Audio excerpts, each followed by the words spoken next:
আমাৰ অসমত জাপানৰ প্ৰধানমন্ত্ৰী আহিব। সেয়েহে গুৱাহাটীত বিভিন্ন ধৰণৰ কাম কাজ চলি আছে।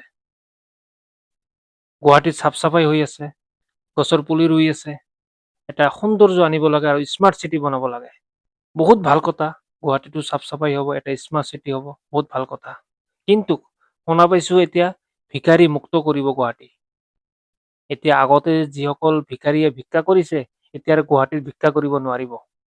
এই কথাষাৰ ভিকাৰী মুক্ত কৰা কথাষাৰ কেনেকুৱা কথা হ'ল? গুৱাহাটী এনেকুৱা এটা চহৰ, তাতে হাজাৰ হাজাৰ এনেকুৱা ধৰণৰ গৰীব মানুহ আছে, যাতে ভিক্ষা কৰি খায় বা ৰাস্তাৰ কাষত আছিল, গুৱাহাটী চহৰত আছিল। এতিয়া ভিক্ষা কৰা যোৰ বন্ধ কৰি দিয়ে, তেনেহ'লে এই মানুহখিনি ক'ত যাব? একফালে চৰকাৰে ভাল কৰি আছে, আৰু একফালে কিন্তু অলপমান বেয়া কৰি আছে।